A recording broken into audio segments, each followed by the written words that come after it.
There are cases that follow you home, not because they were the most dramatic, not because the courtroom erupted or because the newspapers called, but because something in them reaches through the formality of the bench and the robe and 31 years of practiced composure and finds the man underneath. This was one of those cases. She was 17 years old when she walked into my courtroom on a cold November morning. 17, and already wearing an exhaustion I have only ever seen on people twice her age. She sat down at the defense table alone. No family in the gallery, no one who had driven her there. Just a borrowed coat that was slightly too large for her shoulders, and hands pressed flat against the table like she was trying to hold the world together through the wood. The charge against her sounded simple. 94 unexcused absences, a truancy complaint, an $840 fine the state wanted collected from a minor who had no income, no guardian, and no one left to call. The prosecutor was efficient, confident. The paperwork was clean. By every measurable standard, the case was already decided. But I had learned, 31 years had taught me this, if nothing else, that the cleanest paperwork is sometimes hiding the messiest truth. So I took off my glasses, set them on the bench, and I asked her one question, just one. What followed silenced an entire courtroom. It made a prosecutor stop writing mid-sentence. It made a bailiff who had seen everything look at the floor. And it made me reach for the one drawer in my bench I reserve for the moments that remind me why I still put on this robe every morning. But before I tell you what she said, before we begin the story, comment below where you're watching from and what time it is there. If stories of justice, empathy, and hidden truths resonate with you, be sure to subscribe to the channel. There is a particular kind of silence that only exists inside a courtroom on a cold morning. Not the silence of emptiness, not the silence of peace. It is the silence of people holding their breath, of a room full of strangers who have each, in their own private way, made a mistake. Some of them know it. Some of them don't. Some of them are about to find out. I have sat behind this bench for 31 years. I have watched the light in this room change through every season, through every decade, through every kind of human story you could imagine, and some you couldn't. And in all that time, I have come to believe something that no law school ever taught me, and no textbook ever printed. The law, at its best, is a mirror. It reflects back to a society exactly what that society has chosen to value. And on the mornings when I look into that mirror and do not recognize what I see, on the mornings when a child stands before me accused of nothing more than loving someone too much, those are the mornings that age me. Those are the mornings I drive home in silence and sit in my driveway for a few minutes before going inside. Not because I am weak, but because I am still paying attention. November had settled over the city like a punishment. The sky outside the courthouse windows was the color of old pewter, low and flat, the kind of sky that doesn't bother to threaten rain because it is already decided. The heating system in courtroom 4 had been running all morning, and still hadn't convinced anyone in the room that it was working. I could see the breath of the bailiff near the door, a thin ghost of vapor that appeared and disappeared with each exhale. The fluorescent light above the defense table flickered just slightly, the way it always did in the cold months. Nobody had fixed it in 6 years. I had stopped asking. The room smelled the way it always smelled on slow mornings, old paper, burnt coffee from the break room down the hall, and something beneath both of those things that I can only describe as accumulated weight. The weight of everything that had ever been said inside those 4 walls. Every confession, every lie, every desperate, fumbling attempt at the truth. I was reviewing the docket when she walked in. I almost didn't see her at first, and I have thought about that since because it seems important. She did not enter the way that guilty people enter, with the careful performance of composure, the practiced stillness of someone managing an impression. She did not enter the way that angry people enter, shoulders back, jaw set, ready to argue with the air itself. She walked in the way that exhausted people walk, slowly, carefully, as if the floor might give out, as if she had been walking on uncertain ground for so long that she no longer trusted solid surfaces. She was 17 years old. She looked younger than that in some ways and decades older in others. Her hair was pulled back into a ponytail that had been neat at some point that morning and had since surrendered. A few strands had come loose around her face, dark brown against pale skin, the kind of pale that comes not from fair complexion, but from fluorescent lighting and not enough sleep. Her eyes were green. I noticed that when she finally raised them briefly, before looking at the table again. Green and swollen at the edges, the particular puffiness of someone who has cried until there is nothing left, and then slept badly, and then cried again. She was wearing a blouse the color of old cream, faded at the collar. Her jeans had a small tear at the left knee, not the manufactured kind that costs money, the kind that happens when you kneel on something unforgiving. Her sneakers had been white once. She was wearing a coat that was slightly too large for her shoulders, a woman's coat. I noticed the sleeves had been folded back once at the cuffs so her hands could reach through. Later I would learn whose coat it was. She sat down at the defense table next to her public defender, a young man named Collins who I had seen perhaps a dozen times in my courtroom and who, to his credit, always looked like he was doing his best even when his best was not quite enough. That morning he looked like he had read the file for the first time on the elevator ride up. He was young. He would learn. I did not hold it against him. I held it against the system that gave him 40 cases in 12 hours. But that is a different conversation. I set down my pen. I looked at the girl at the defense table. She was staring at her hands, both of them flat on the table now, fingers slightly spread, the way children sometimes press their hands against cold glass. As if she was trying to feel something solid. As if she was reminding herself that she was still there. The clock on the wall read 8:52. I reached for my gavel. The gavel came down once. Thud. Not hard. I have never seen the point in striking it like a weapon. Once, firmly, is enough. The sound travels differently in a cold room. Sharper, faster, gone before the echo can soften it. The bailiff straightened. The few people seated in the gallery stilled. The young man from the prosecutor's office, I had seen him before, efficient, ambitious, the kind of prosecutor who measures success in conviction rates rather than outcomes, opened his folder with the practiced confidence of someone who had already decided how the morning would go. I had not yet decided anything. That is the discipline. After 31 years, the discipline is still the most important thing. You walk in without a verdict. You walk in without an assumption. You look at the person in front of you as if you are meeting them for the first time, because in every way that matters, you are. The charge was read aloud. 94 unexcused absences in a single academic year.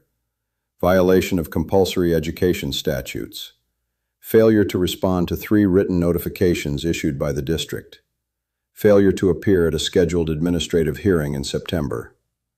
The respondent, listed as the legal guardian of record by default of emancipation of circumstances, the respondent being Riley Hayes, age 17, currently unrepresented by family, currently without employment, currently without a fixed support network of any kind. The financial penalty attached to the complaint was $840. $840. I wrote the number down on my notepad the way I sometimes do when I want to remember exactly how something felt in the moment. Later, reading it back, I wanted to understand what the state believed that number would accomplish, what it would fix, what lesson precisely it was designed to teach a 17-year-old girl who was sitting in a courtroom alone, wearing her dead mother's coat. The prosecutor presented the case with the clean, forward momentum of a man who had never once been asked to slow down and look at what he was moving through. The school district had followed protocol. Notifications had been sent to the address of record. The administrative process had been activated within the parameters of the law. The respondent had not engaged with any stage of the process.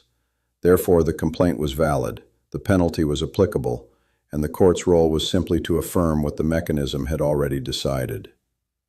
He closed his folder. He sat down. He looked satisfied. Not cruelly, I want to be fair to him, but with the satisfaction of a man who has done his job correctly. And technically, procedurally, within the narrow walls of what he had been asked to do, he had. That is perhaps the most quietly devastating thing about systems. They do not require malice to cause harm. They only require momentum, and nobody thinking too hard about what they are moving toward. Collins, to his credit, stood. He argued attenuation. He argued mitigating circumstance. He referenced the mother's illness, briefly, without enough detail, without the weight it deserved, because he did not yet have the full weight of it himself. He asked for the penalty to be suspended pending a review of the circumstances. His voice was steady even if his argument was thin. I gave him credit for the steadiness. The prosecutor objected on procedural grounds. The documentation submitted was insufficient.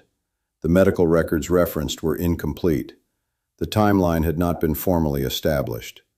Everything Collins was asking the court to consider existed at this point only as assertion. He was right. Procedurally, he was right. That is the thing about the law. It can be right and still be wrong. I looked at Riley Hayes during all of this. She had not moved. She sat with her hands still flat on the table, her eyes down, listening to two men argue about her life using a vocabulary she had probably never been taught. At one point, Collins leaned over and whispered something to her.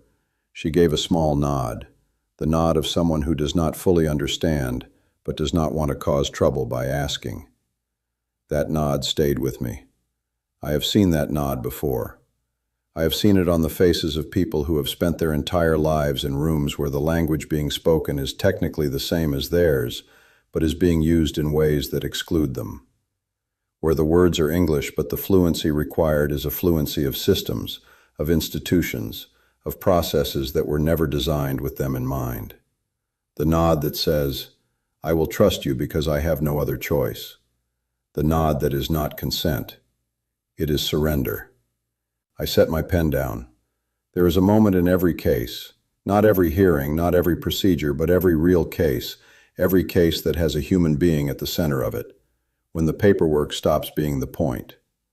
When everything that has been filed and formatted and submitted and objected to becomes a kind of noise.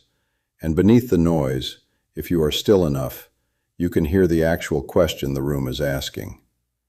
That moment had arrived. I took off my glasses. I set them on the bench in front of me. I looked at the girl with the green eyes and the borrowed coat, and the hands pressed flat against the table like she was trying to hold something together. "Ms. Hayes," she looked up, "I want you to set aside everything that's been said in this room for the last 15 minutes. The charges, the notifications, the procedural record. Set all of it aside." She blinked, waiting. "I have one question for you, and I want you to take your time with it." The fluorescent light above her flickered, once, twice, then held. "Why did you stop going to school?" She didn't answer right away. I expected that. In my experience, the people who answer immediately are often the ones who have prepared an answer. The people who pause, who look down at the table for a moment, or at their hands, or at some middle distance that only they can see. Those are the people who are deciding whether the truth is safe, whether the room deserves it, whether they have enough left in them to give it. Riley Hayes looked at her hands. 7 seconds. I counted, the way I always do. 7 seconds of silence in a room where silence costs something. Then she spoke. She told me about the Tuesday in November, not this November, the one before. She told me she had come home from school to find her mother on the kitchen floor, not unconscious, not in crisis, just sitting there, on the linoleum, with her back against the cabinet beneath the sink, because she had tried to reach something on the counter, and her legs had simply stopped cooperating. She had been there for 40 minutes before Riley walked through the door. She told me her mother had smiled when she saw her. That detail stopped me. I wrote nothing. I simply held it. She said her mother had smiled and said, "Perfect timing, baby, I was just resting." As if the floor had been a choice. As if 40 minutes alone and unable to stand was something that happened to everyone and was nothing to worry about. She said it was the smile that broke something open in her, not the fear, not the image of her mother on the floor, but the smile. The deliberate, protective, unconvincing smile of a woman who had decided her daughter had already seen enough. She stopped going to school 3 weeks after that. She told me about the mornings. Up before 6 to help her mother to the bathroom, to prepare the medications. She listed them from memory, 6 of them, dosages and timing and which ones had to be taken with food and which ones made her mother nauseous and needed to be spaced carefully. She told me about the meals, about learning to cook things soft enough to eat when swallowing became difficult. She told me about the nights she sat in the chair beside the bed reading aloud because her mother couldn't sleep and the sound of her voice helped. She told me about the letter from the school, the first one. She had read it, set it on the counter, and gone back to her mother's room. She told me about the second letter, and the third.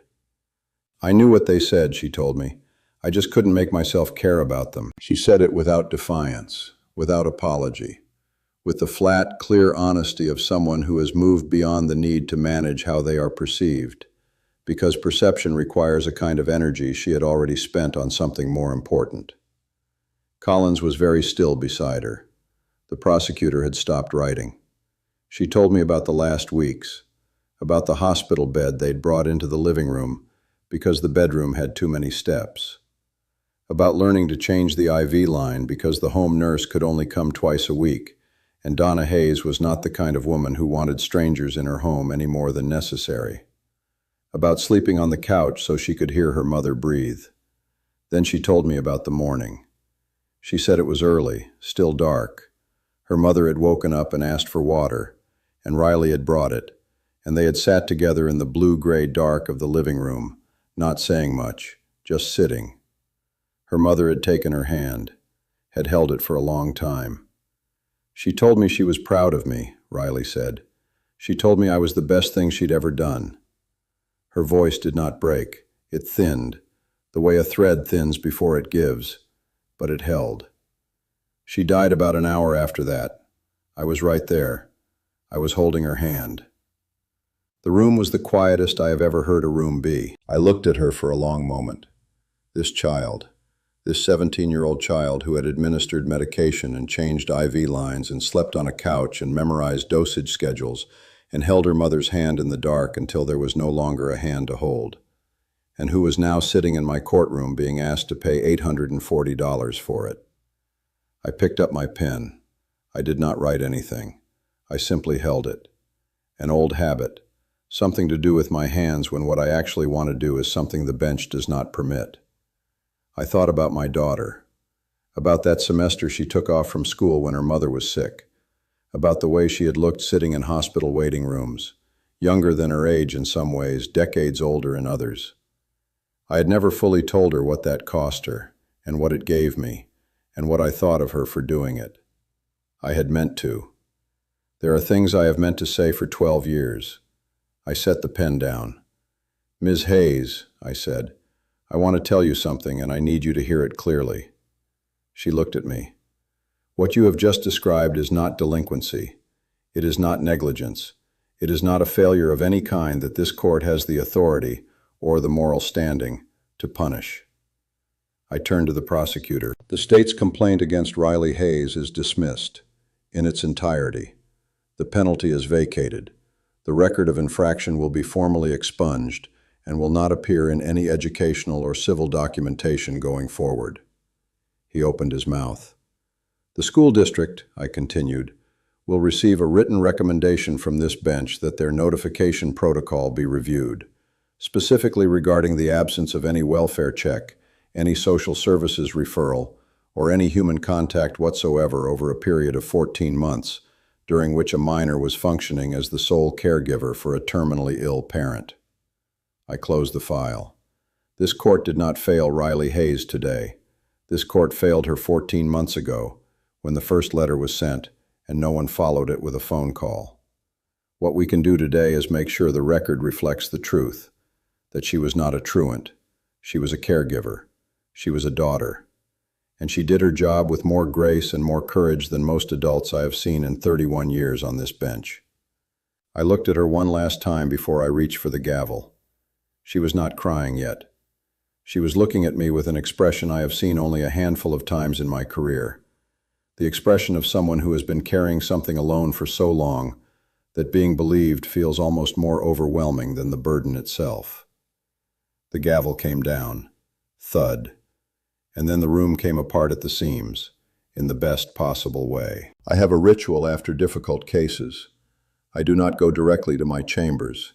I walk down the long corridor on the third floor that faces the parking lot, past the window at the far end that looks out over the city. It is not a beautiful view. It is a municipal parking structure, and beyond it, a stretch of gray rooftop and winter sky. But I have stood at that window after more cases than I can count, and somewhere along the years it became the place where I put things down, where I allow myself, for exactly as long as the walk takes, to feel whatever the morning left inside me before I have to be composed again. That November morning, I stood at that window for a long time. I thought about Riley Hayes walking out of courtroom 4 into a city that had not changed. The same cold sky, the same indifferent streets, the same absence of her mother waiting at home. A verdict does not fill an empty apartment. A dismissed charge does not bring anyone back. I knew that. I have always known that. The law can remove an obstacle. It cannot replace what was lost. But sometimes removing the obstacle is enough to let something grow. I did not expect to hear from her again. I was wrong. 7 months later, a letter arrived at the courthouse addressed to me, forwarded through the clerk's office as personal correspondence always is, opened and logged before it reached my desk. It was handwritten on lined paper, the kind torn from a spiral notebook, the left edge still slightly ragged. The handwriting was careful, deliberate, the handwriting of someone who had thought about each word before committing it to the page. She told me she had enrolled in the state's continuing education program 6 weeks after the hearing. She told me it had been hard, harder than she had expected, not academically but emotionally, sitting in a classroom again, feeling simultaneously younger than she was supposed to feel and older than everyone around her. She told me there had been days she almost quit, that she had sat in the parking lot of the community center where the classes were held and stared at the steering wheel and had a conversation with herself that she described, with the particular dry humor of someone who has been through genuine darkness, as not my most inspiring moment. But she had gone in. Every time she had gone in. She told me that one of her instructors, a woman named Patricia who taught health sciences and had apparently taken a specific and determined interest in Riley's situation, had nominated her for a vocational scholarship program affiliated with a nursing school 2 counties over.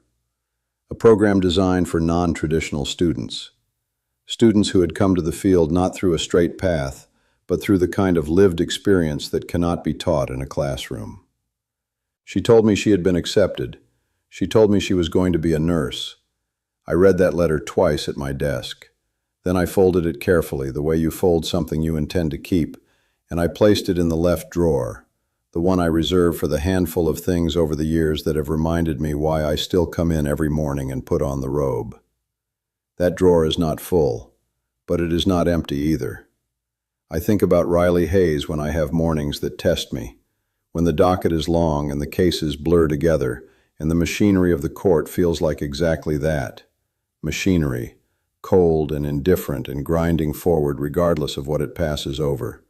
I think about a 17-year-old girl in a borrowed coat pressing her hands flat against a defense table as if she was trying to hold something together.